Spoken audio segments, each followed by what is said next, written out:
Graça e paz, meus irmãos. Mais um domingo nós estamos na presença do Senhor e quero convidar você para nós agradecermos a Ele, por essa oportunidade, por estarmos aqui, de poder ouvir a palavra do Senhor, de poder adorá-lo na beleza da sua santidade. Que bom que você está aqui, se você puder compartilhar essa live, para que nós possamos alcançar mais pessoas, será muito bom, tá bom? Então, vamos orar, e pedir a direção do Senhor para que Ele fale ao nosso coração, para que Ele venha nos dar direção, que Ele venha falar de modo personalizado a cada coração, como o Senhor, Ele faz, amém? Vamos orar ao Senhor. Pai, nós te agradecemos. Obrigado, Deus, pelo teu amor. Obrigado, Senhor, por tua misericórdia, Senhor, por tua graça. Nós te bendizemos, Senhor. Te exaltamos, Senhor, acima de tudo, acima de todos. Não há outro Deus como tu, não há outro. Tu és, Senhor, tu és excelente.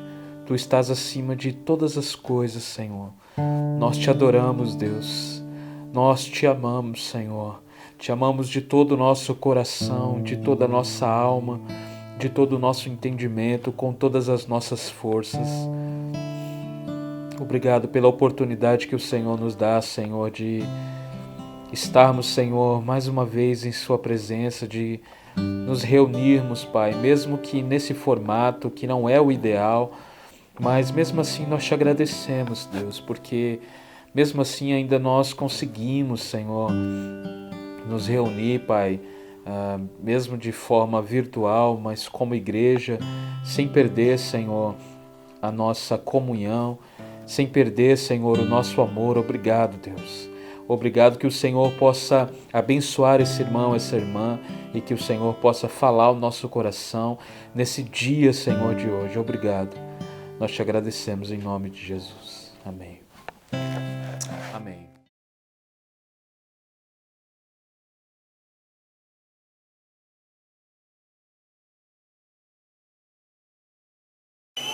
Esse é o clamor que queima nos nossos corações. Por mais de ti, menos de nós mesmos. É necessário que o Senhor cresça e a gente diminua. Esse é o clamor dessa nova geração, por mais de ti, por mais da tua presença, por mais do teu brilho, por mais do teu fogo que manda em nosso ser, por mais da tua glória, para que possamos ser e ficar mais parecidos contigo, amado. Nós te amamos, Jesus. Nós te amamos, Jesus. Senhor, vem com a tua presença nos abraçando nesse lugar. Vem nos abraçar com a tua presença, Senhor.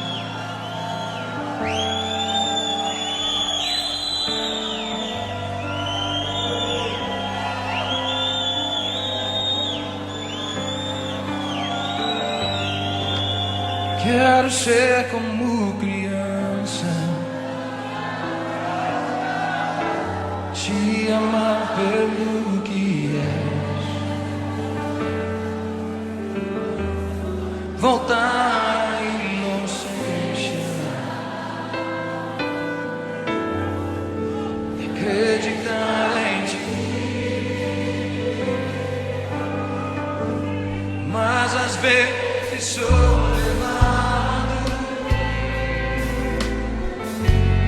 a vontade de crescer. Toco-me independente, deixo de simplesmente crer.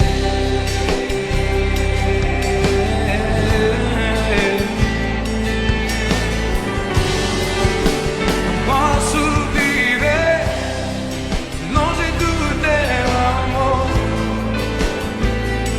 Senhor. Não posso viver longe do teu afago, Senhor.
ser como criança,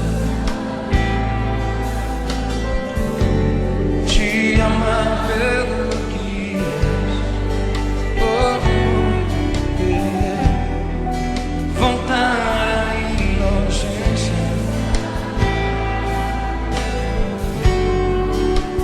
acreditar em ti. Mas às vezes sou levado a vontade de crescer, torno-me independente e deixo simplesmente crer.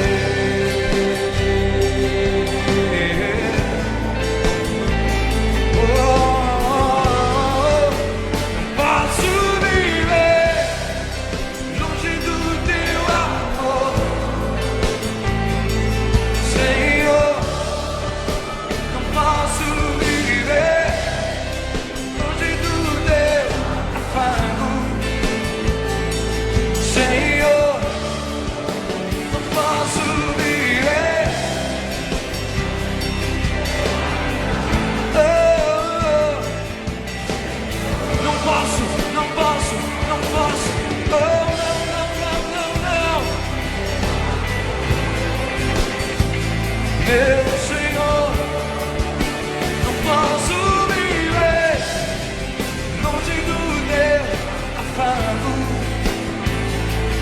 Meu Senhor, teu amor, não posso viver longe do teu abraço. Senhor,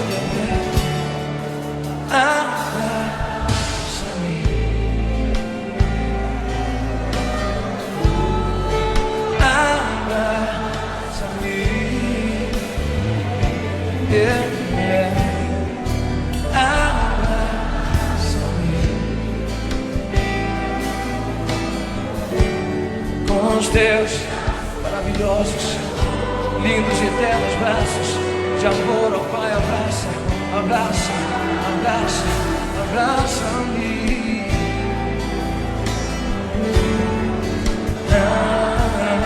Abraça-me, eu preciso tanto de ti.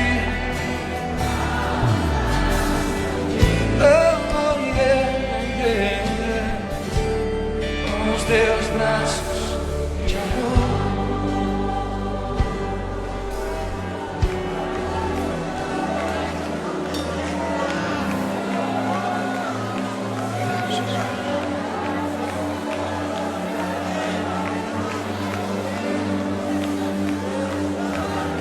Deixa o Senhor usar os teus braços.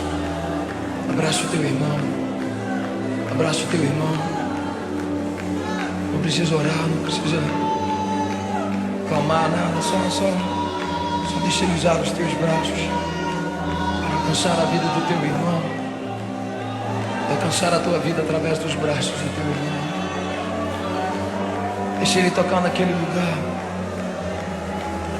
íntimo, profundo, que só Ele conhece, que só Ele conhece, aquelas dores que o homem não vê, que o homem não percebe, mas que estão escondidas, ocultas lá no íntimo do teu interior, aquelas decepções, aquelas tristezas que ninguém conhece a não ser Ele. Deixa Ele ir lá no profundo do teu íntimo, no profundo do teu ser, e arrancar essa noite, enquanto Ele te abraça, enquanto Ele move sobre a tua vida, enquanto Ele rasga os céus e se manifesta a você, enquanto a sua presença enche este lugar. Deixa Ele tocar você, deixa Ele curar você, deixa Ele libertar você, deixa Ele sarar você, deixa Ele avivar, renovar, levar você a um novo patamar de intimidade com Ele. Deixa Ele te restaurar. Deus, abraça-me. Preciso tanto de ti. Abraça-me. Os teus braços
glórias ao nosso Deus, glórias a Ele, que Ele possa nos manter seguros nos seus braços. Amém?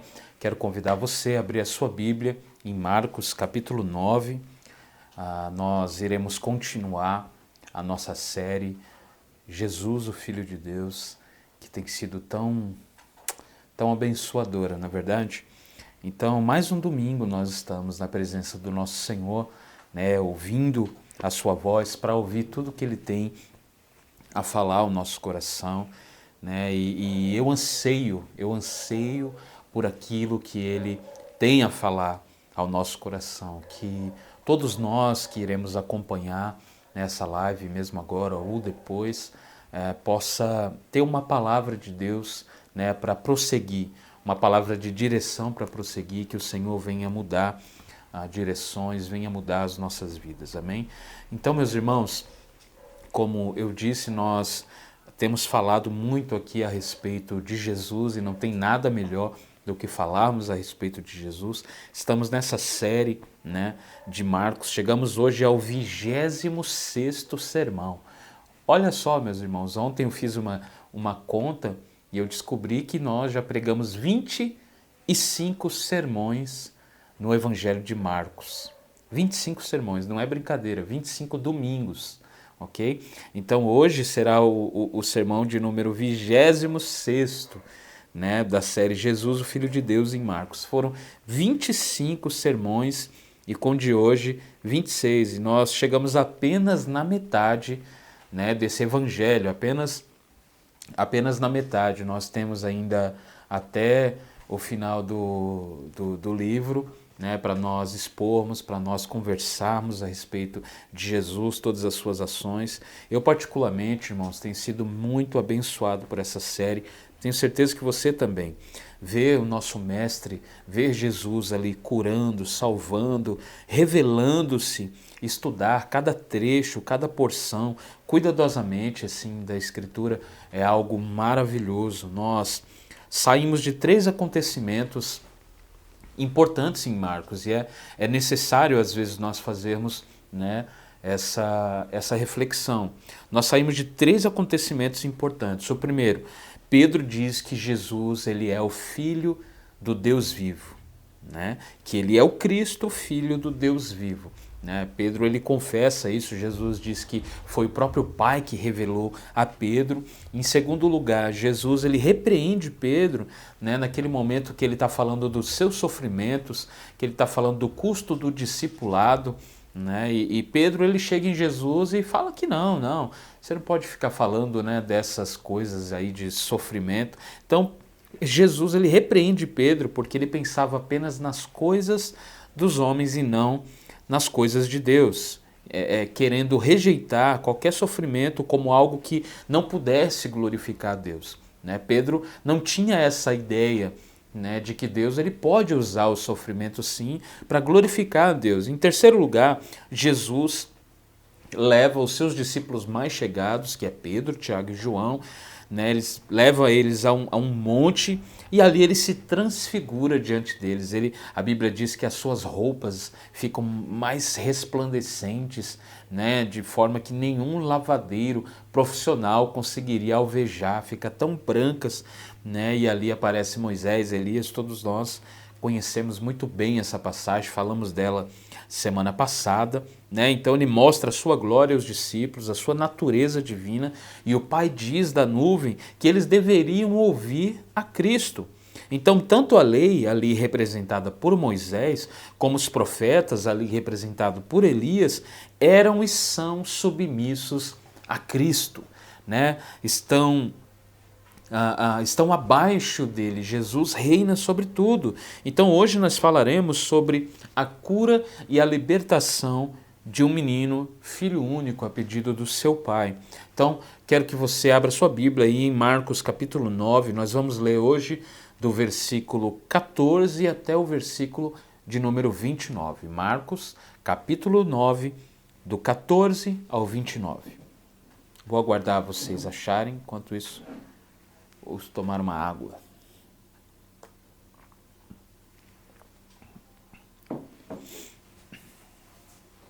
Amém? Marcos 9, do 14 ao 29, está escrito assim: Quando eles se aproximaram dos outros discípulos, viram numerosa multidão ao redor deles e os escribas discutindo com eles. E logo toda a multidão, ao ver Jesus, ficou surpresa e, correndo até ele, o saudava. Então Jesus perguntou: O que vocês estão discutindo com eles? E um do meio da multidão respondeu: Mestre, eu trouxe até o Senhor o meu filho, que está possuído de um espírito mudo, e ele, sempre que se apossa dele, lança-o por terra. E ele espuma, range os dentes e vai definhando. Eu pedi aos seus discípulos que o expulsassem, mas eles não puderam. Então Jesus exclamou: Ó geração incrédula, até quando estarei com vocês? Até quando terei de suportá-los? Tragam o menino aqui. E eles o trouxeram. Quando ele viu Jesus, o espírito imediatamente agitou o menino com violência, e caindo ele por terra, revolvia-se espumando. Jesus perguntou ao pai do menino: há quanto tempo isso está acontecendo com ele? O pai respondeu: desde a infância, e muitas vezes o tem lançado no fogo e na água para o matar. Mas se o Senhor pode fazer alguma coisa, tenha compaixão de nós, ajude-nos. Ao que Jesus respondeu: se o Senhor pode, tudo é possível ao que crê. E imediatamente o pai do menino exclamou: eu creio, ajude-me na minha falta de fé. Vendo Jesus que muita gente estava se reunindo, repreendeu o espírito imundo e disse-lhe: espírito mudo e surdo, eu ordeno a você, saia desse menino e nunca mais entre nele. E ele, gritando e agitando muito, saiu, deixando como se estivesse morto, a ponto de muitos dizerem: morreu.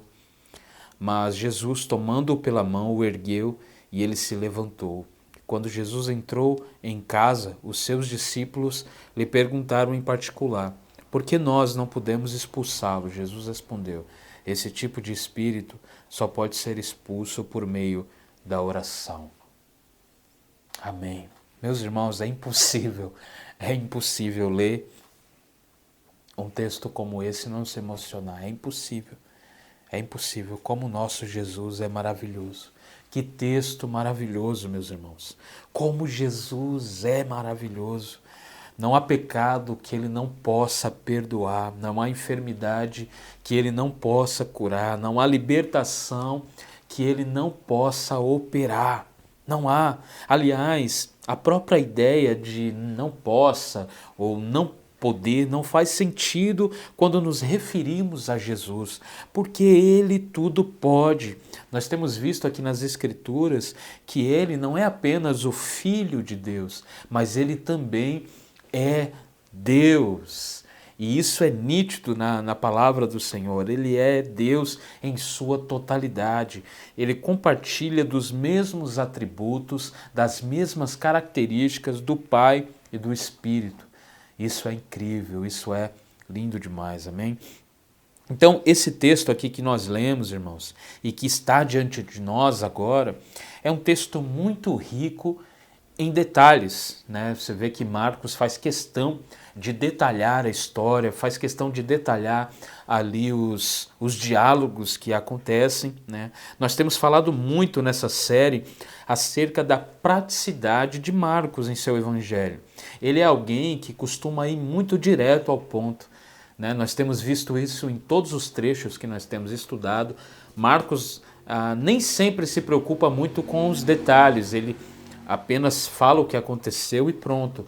Mas, meus irmãos, nós também temos visto que Marcos é muito cuidadoso quando o acontecimento requer esse cuidado especial. Embora nessa passagem aqui ele nos dê muitos detalhes que, por exemplo, nenhum dos outros evangelhos dá, é importante também nós lermos os outros evangelhos, né, essa mesma passagem, para que nós venhamos chegar a um entendimento melhor da passagem, né? Lucas e Mateus, por exemplo, tem algumas coisas que não tem em Marcos. Então é importante nós lermos os três em conexão para que nós possamos entender melhor essa passagem. Por exemplo, vou dar um exemplo para os irmãos aqui. Mateus, ele diz que o homem, aproximando-se de Jesus, ajoelhou-se. Em Marcos não está escrito esse detalhe, que ele se aproximou de Jesus e ele se ajoelhou quando Jesus chegou, né? E Mateus, ele também diz que Jesus, referindo-se ali ao fracasso dos discípulos em expulsar o demônio, diz que o motivo foi pela pequenez da fé deles. Então Mateus, ele acrescenta aqui esse detalhe, né, que Jesus diz que foi pela pequenez da fé dos discípulos. No caso de Lucas, por exemplo, ele diz o dia em que o milagre acontece, né? Nós não temos esse detalhe em Marcos. Marcos fala, ó, e eles desceram do monte e chegaram lá e estava acontecendo já. Mas Lucas não, Lucas ele dá o dia que o milagre acontece. Ele diz que foi no dia seguinte, ou seja, um dia depois da transfiguração. Isso já nos ajuda a entender mais a linha de tempo aqui do acontecimento de Marcos. Lucas também, além disso, ele deixa claro que o menino era filho único, né? O próprio pai diz o único filho, né? E ele termina o relato dessa passagem, também Lucas, né? Dizendo que todos ficaram maravilhados diante da majestade de Deus. Então, meus irmãos, por que eu estou falando isso daqui? Para que você entenda que é importante nós lermos a palavra de Deus e não apenas de uma forma, tá? Não apenas num livro só. Se tem a mesma passagem nos outros livros, é importante nós lermos. Eu estou falando isso apenas para entendermos melhor a dor daquele pai, né? E o milagre que sucedeu, né? Para que você entenda que aquele menino era filho único, para que você entenda que aquele pai estava tão desesperado ao ponto de se ajoelhar diante de Jesus. Então é importante esses detalhes aqui. No dia seguinte, meus irmãos, da transfiguração, eles descem do monte quando eles estão voltando ao lugar onde eles deixaram os 9 ali, antes de subirem, né? Eles encontram os 9 discípulos ali e eles estão cercados pelos escribas, discutindo com eles.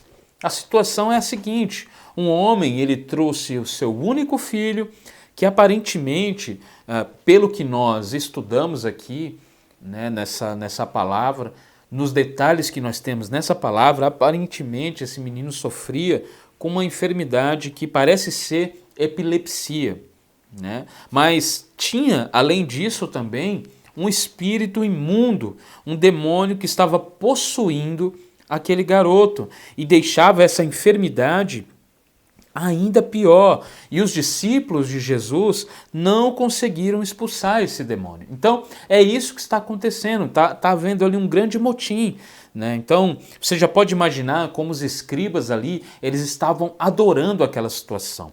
Eles estavam gostando, eles estavam vibrando com isso, né? Para eles, a inabilidade dos 9 discípulos de expulsar aquele demônio do jovem era uma boa oportunidade para tentar desacreditá-los diante do povo, né? Para tentar desacreditar os ensinos do próprio Cristo diante do povo, porque aqueles discípulos, assim como nós hoje, somos representantes do reino de Deus.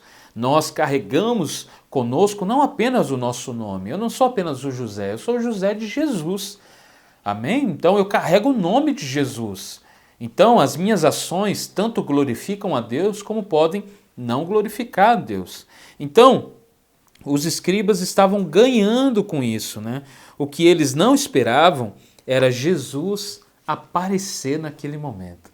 Eles provavelmente não estavam esperando que isso ia acontecer.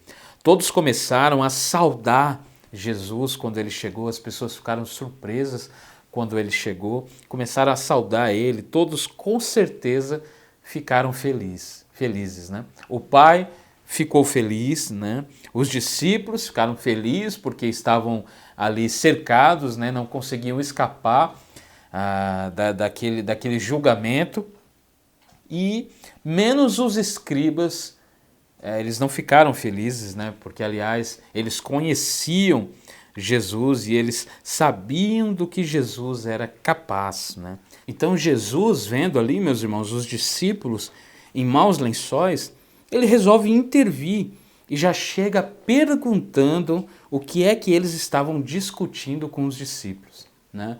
Jesus chegou como nós costumávamos chegar aqui quando éramos crianças, né? Nas ruas de barro, nas ruas de terra aqui, quando tinha ali um amigo ali, vários caras ali, a gente chegava, o que é? Deixa o cara aí. Né? Jesus, ele chega realmente, ele falando, o que é que vocês estão discutindo com eles? Né? Eles estavam discutindo com os discípulos. Então, meus irmãos, Jesus amava os discípulos, ok? Isso aqui a gente precisa falar. Ele os amava, eles erravam muito, os discípulos erravam demais, mas graças a Deus que isso nunca impediu Jesus de os amar. E da mesma forma que nós também, né? As nossas ações, você já parou para imaginar o quanto a graça de Deus é maravilhosa? Você já parou para imaginar que nós não merecemos nada, aliás, baseado em nossas ações, baseado em nossos pecados, nós não merecíamos nem a presença de Deus, não merecíamos nem estar ouvindo a palavra de Deus. Mas como Deus é bom, e Jesus sabia, conhecia os discípulos quando ele os chamou, quando ele os escolheu. Ele sabia de tudo isso. Nosso Deus é soberano, conhece todas as coisas, mas mesmo assim, os pecados deles, os erros deles nunca impediu Jesus de amá-los, né? Quando Jesus ele perguntou ali o que estava acontecendo, por que eles estavam discutindo ali, eu imagino que ficou aquele silêncio, né? A Bíblia não fala isso, mas diz que um homem, ele fala ali do meio da multidão, pai do menino, né? Mas eu imagino que ficou um silêncio ali. Os escribas não queriam responder porque sabiam que Jesus sempre tinha uma resposta afiada e precisa. Os discípulos também não queriam responder porque eles estavam envergonhados. Então o pai do garoto ali naquele momento, ele responde. Ele conta tudo que aconteceu a Jesus. Seu filho único estava sofrendo de uma enfermidade. Ele estava sendo oprimido pelo diabo e se continuasse daquele jeito, provavelmente ele morreria logo, né? Mas nas palavras de Jesus aqui, meus irmãos, nós podemos entender e identificar a dor e a indignação de Jesus e a compaixão dele também, né, que ele sente. Ele diz, ó geração incrédula. Essa palavra aqui, ó, aponta exatamente para essa indignação e essa identificação dele com o pai e com o menino também. Ele diz, ó geração incrédula, né? Então ele está se identificando ali, está mostrando a sua indignação com aquela situação, com aquele acontecimento. Além disso, irmãos, isso também é uma baita bronca nos discípulos, né? Eles foram treinados, eles foram enviados, né? Mas faltava-lhes algo. Então ele diz, até quando estarei com vocês? Até quando terei que suportá-los? Olha só as palavras de Jesus aqui. Tragam um menino aqui. Jesus diz, até quando eu estarei com vocês? Ou seja, vocês não conseguem lidar com esse problema sozinhos. Eu já não enviei vocês, já não capacitei vocês a operarem milagres. Então, até quando eu estarei com vocês? Daqui a pouco o meu fim vai chegar, vou ser crucificado, né? E vocês não vão ter a minha presença sempre aqui, né? Em corpo físico. Então, Jesus está dando uma bronca também nos discípulos ali. O pai daquele menino conta-lhe tudo que o demônio faz com o menino, né? Diz que às vezes o demônio, quando se apossa daquele menino, joga ele na água, joga ele no fogo. Então nós vemos aqui uma espécie de autodestruição, um espírito imundo autodestrutivo, né? Mas que acabar com a vida daquele menino, né? Que é que ele morra. Então eu quero que você, irmãos, enquanto nós estamos falando aqui, imagine a dor daquele pai. Imagina como aquele pai ele estava. Né? Ele conta tudo para Jesus que o demônio faz com o menino. Jesus se compadece daquele pai com seu filho único. Assim como ele se compadeceu, né, do filho único da viúva de Naim também. Lembra que ela está enterrando o seu único filho, Jesus toca naquele menino e tira ele daquele caixão. Da mesma forma também que Jesus se compadeceu com a única filha de Jairo. Então, meus irmãos, Jesus também, ele era um filho único, né? E ele entende bem o amor e o apego do pai, né, com o seu filho, com o seu único filho. Com certeza aqui, meus irmãos, a ideia inicial daquele pai foi levar o garoto a Jesus para que ele curasse. Tanto que a própria Bíblia diz, quando o pai ele diz, eu trouxe um menino, né, para o Senhor. Ele queria encontrar Jesus.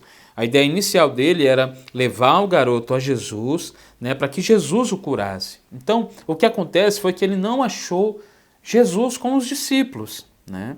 Jesus não estava com os discípulos porque ele estava no monte. Né? Ele estava naquele momento da transfiguração. Né? Então, como ele não achou ali, ele esperava que os discípulos de Jesus também pudessem ajudar. E, infelizmente, isso não aconteceu. Aqueles homens foram enviados com esse poder, meus irmãos. Eles receberam a unção para trabalhar, para operar com curas. Né? Aliás, eles foram bem-sucedidos em vários momentos. Né? Nós vemos isso, por exemplo, em Marcos 6. Então, é nítido que eles já operaram curas. Né? Mas por que nesse caso aqui, o que acontece que eles não conseguem ajudar esse menino? O que nós vemos aqui nesse caso, irmãos, como eu disse, são sintomas de epilepsia que o menino tinha, mas além disso, além daquele jovem estar sofrendo com essa enfermidade, o demônio que o possuía, o demônio que estava ali, que estava nele, né, fazia com que essa doença se agravasse mais ainda. Mais ainda por quê? Porque ele jogava aquele menino por terra. Né? Quando ele possuía, além de jogar ele por terra várias vezes e tentar contra a sua vida, ele também havia privado o menino da habilidade de fala. Né? Ele deixou aquele menino também mudo. O pai, ele fala dessa forma, Jesus, o espírito que está possuindo é um espírito mudo. Então, nós precisamos ver todos esses detalhes aqui. É claro e evidente que se trata de uma enfermidade, até pelos próprios sintomas, mas também há aqui uma opressão demoníaca. Nós não podemos negar isso, ok? Então, você imagina um menino com uma enfermidade dessa e ainda oprimido por esse demônio que deixava ele surdo e mudo. Então, é algo muito triste, meus irmãos. Muito triste mesmo. Então, quanta opressão aquele jovem estava enfrentando. Isso me lembra muito aquela passagem do endemoniado gadareno, né, que ele arrebentava as correntes ali, ele vivia perto dos túmulos, todo mundo tinha medo dele, porque ele era muito forte, tinha muitos demônios nele, né, mas quando Jesus ele se aproxima, ele se prostra. Meus irmãos, isso me lembra muito essa passagem. É muita opressão que esse menino está sentindo. É algo assim que não tem palavras para dizer. Não existe nada mais triste que uma opressão dessa forma, uma opressão demoníaca. A pessoa ela perde a personalidade, a pessoa perde a identidade, né? O mal toma conta da vida completa da pessoa. Essa é a coisa mais triste do mundo, meus irmãos. Imagina você ver seu único filho, seu filho único, assim dessa forma. Para você que é pai, para você que é mãe, imagina isso. Você olhar para o seu filho ali todo dia e você ver isso acontecendo e não ter a capacidade, os médicos não resolvem, remédios não resolvem. Naquela época, tudo isso era precário. E ainda uma opressão demoníaca dessa forma. Aquele pai estava em pedaços. Em pedaços. Ele estava totalmente sem esperança. A única esperança e a última porta que ele bateria era a porta de Jesus. A última esperança era Jesus Cristo. Ele estava em pedaços, mas o que ele não encontrou nos discípulos naquele dia, ele encontraria em Cristo Jesus. Aleluias. Aleluias. Aquilo que os discípulos não conseguiram fazer para ajudar aquele pai, Jesus faria. Quando Jesus ele diz, ó geração incrédula, até quando estarei com vocês, até quando terei de suportá-los? Você precisa entender aqui, meu irmão, minha irmã. Ele não está dizendo que não ama os seus discípulos. Muito pelo contrário, as suas atitudes provam que ele ama os discípulos. Ele não está se desfazendo deles, falando até quando vou ter que suportar vocês, né? Então, para ele tendo plena confiança no Pai, no seu Pai, né, ele amando o Pai com todo aquele sentimento mais sincero de todo o coração, toda a alma, todo o entendimento, com toda a força. Para Jesus, irmãos, era doloroso ter que suportar aquelas pessoas que não tinham as mesmas qualidades. Né? Por quê? Porque Deus é digno de adoração. Deus é digno da nossa confiança. Deus é digno do nosso amor, do nosso total amor. Né? Ele é digno da nossa confiança e fé perseverante. Nós precisamos exercer essas virtudes de todo o nosso coração. Né? Mas Jesus, ao olhar para aquilo ali, ele tinha dificuldade, por isso que ele diz, até quando eu vou ter que suportar isso? Em ter que conviver com pessoas que mesmo recebendo todo dia das misericórdias de Deus, da graça de Deus, elas não conseguem, né, expressar a gratidão, viver de modo digno, né, e ter fé, ter uma fé perseverante, confiar em Deus. Né? Então ele tinha dificuldade, para ele era doloroso isso. Vale aqui, irmãos, mais uma observação, que esse aqui não era só um caso comum de epilepsia, mas um nítido caso de opressão demoníaca, como nós temos falado, que agravava mais ainda o caso daquele jovem. Né? Então, da mesma forma que não tinha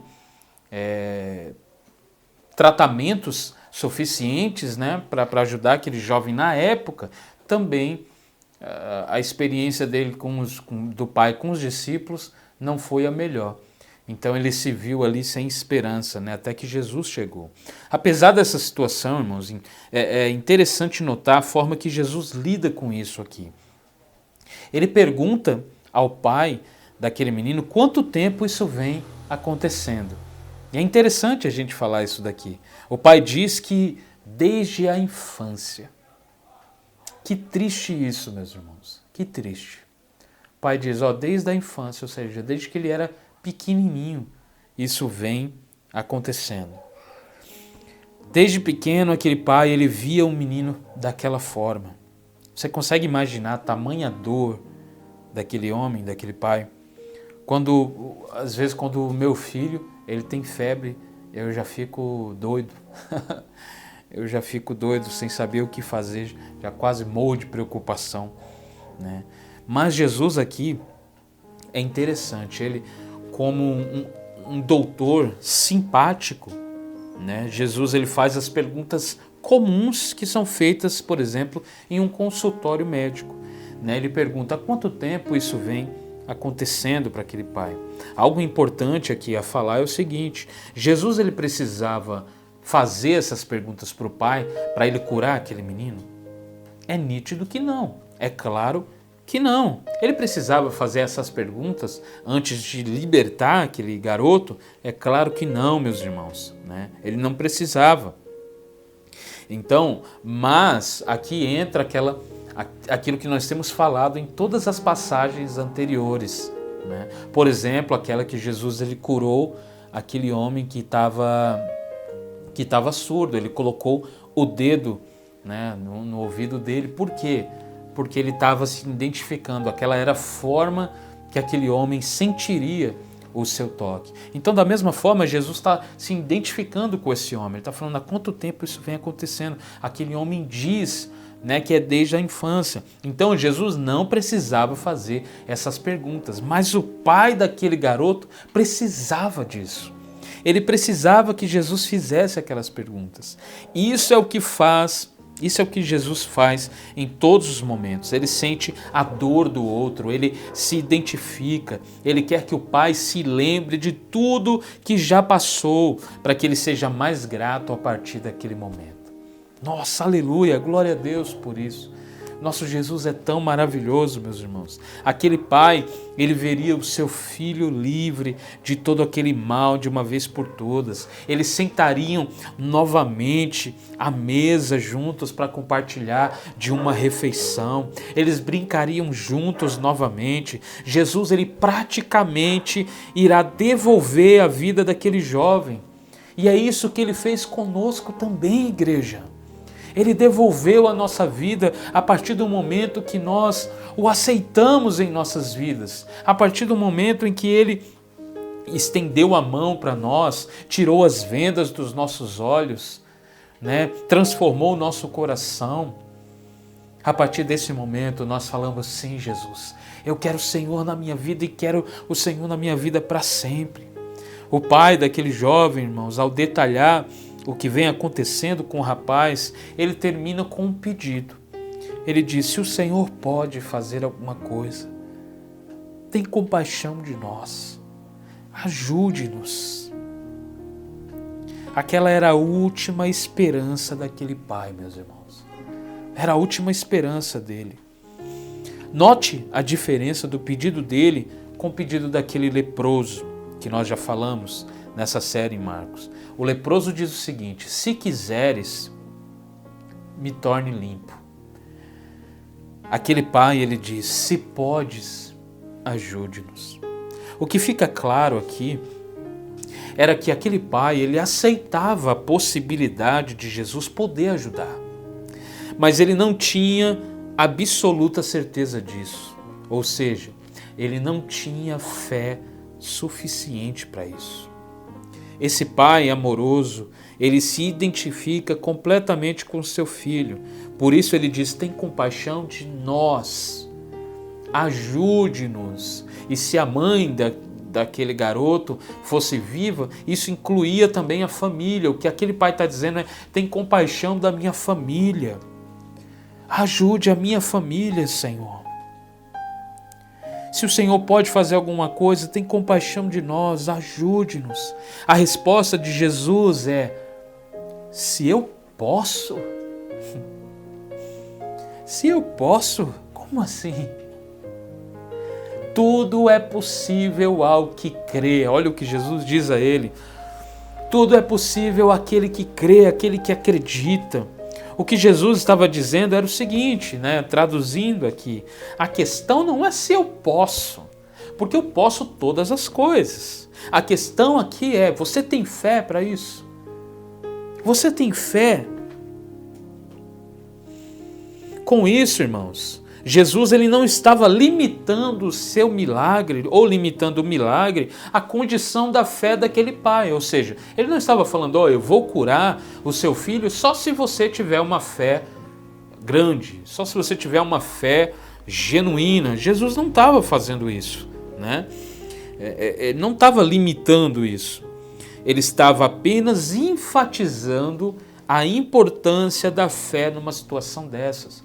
Nós precisamos ter fé, meus irmãos. Aliás, nós cremos em um Deus que nós não vemos, mas nós o veremos um dia.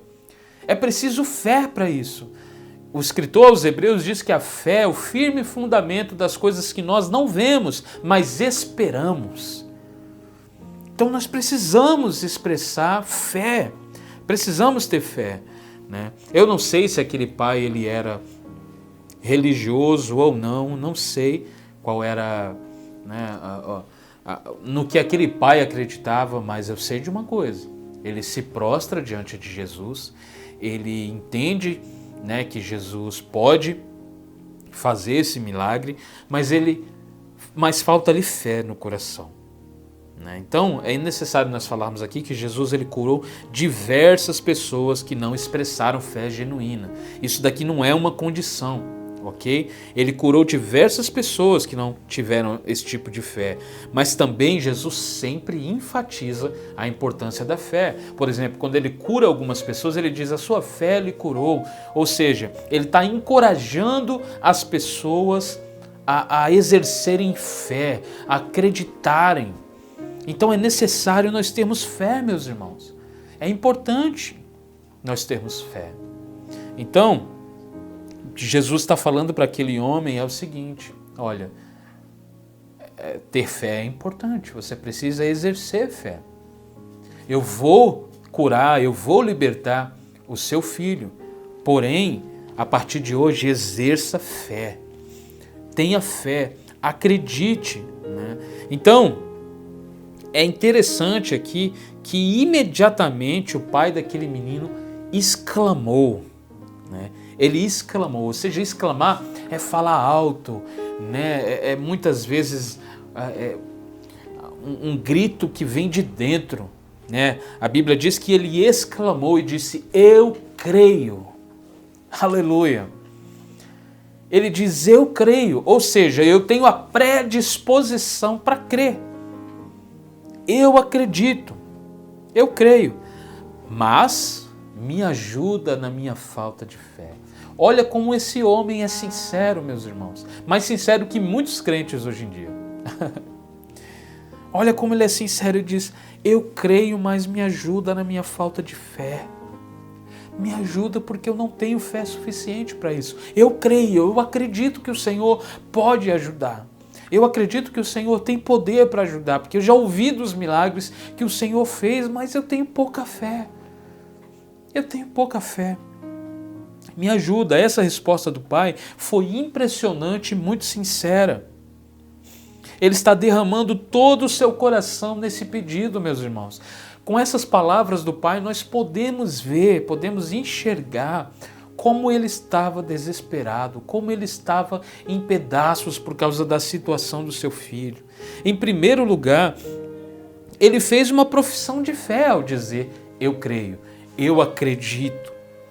Mas quando ele faz o pedido para Jesus o ajudar em sua falta de fé, o que ele está dizendo é que a sua fé é imperfeita. Ela é imperfeita ainda. Sua fé não está completa, assim como a nossa também não está. Que nele ainda há muitas dúvidas, há muitos temores, mas ele pede com muita sinceridade a força de Cristo para vencer esse obstáculo. Quando ele diz: eu creio, mas me ajuda na minha falta de fé, o que ele está dizendo é: eu creio, Senhor, mas a minha fé ainda é imperfeita, mas continue vindo em meu socorro. Continue me ajudando, continue abrindo os meus olhos para as coisas espirituais, continue revelando-se a mim. Aleluia, aleluia, aleluia. Me ajuda a vencer esse obstáculo. Meus irmãos, o problema não é você não ter fé, o problema é você querer continuar dessa forma. O problema é você dizer: eu nunca tive muita fé, e isso está tudo bem. Não está tudo bem. Você é um cristão, você precisa de fé.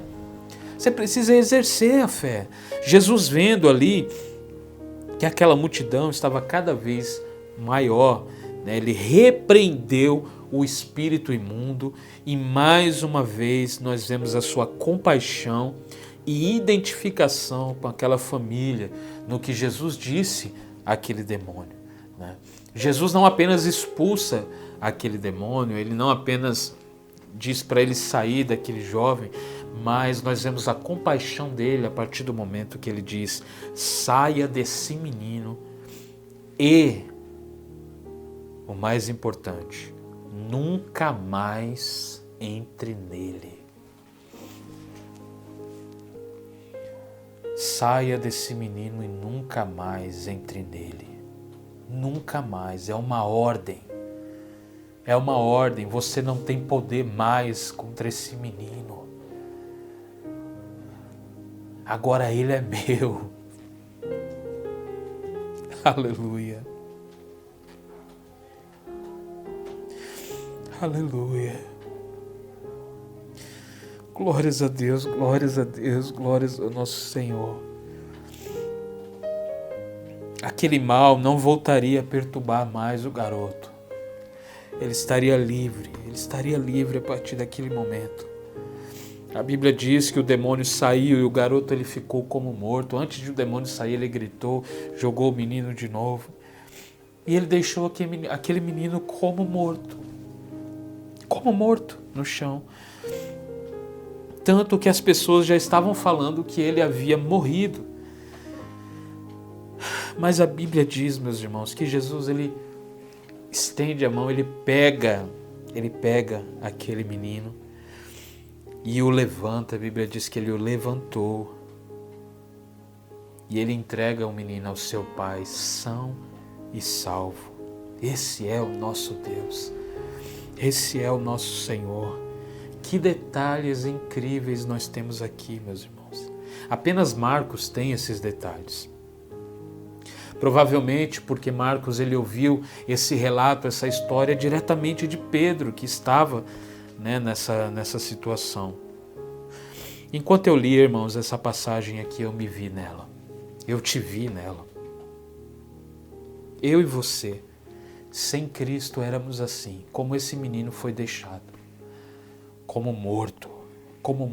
Aliás, a Bíblia diz que nós estávamos mortos em nossos delitos e pecados. Éramos como mortos, como aquele menino no chão, sem ação nenhuma para Deus. Nós éramos como mortos. Eu me vi assim. Mas um dia, irmãos, o mesmo Cristo que pegou aquele menino pelas mãos nos encontrou também. Você lembra esse dia? Você lembra esse dia que Jesus te tomou pela mão, estendeu as suas mãos para você e te tomou pela mão? Você lembra? Você lembra? Você é grato por isso? Você é grato, meu irmão?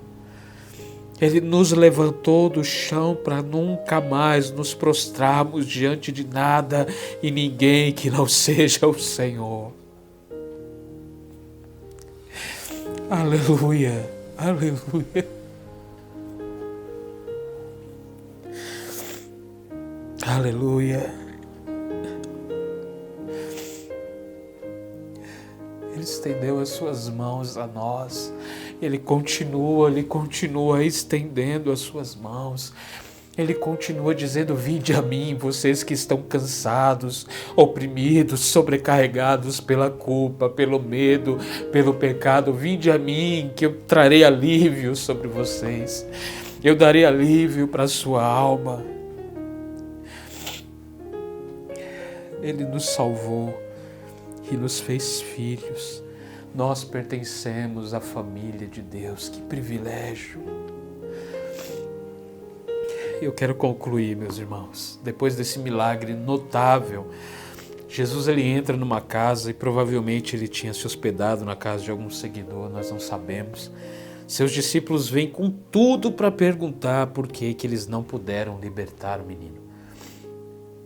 E isso é compreensível, né? Porque eles já tinham operado curas e já tinham sido bem-sucedidos em outras situações.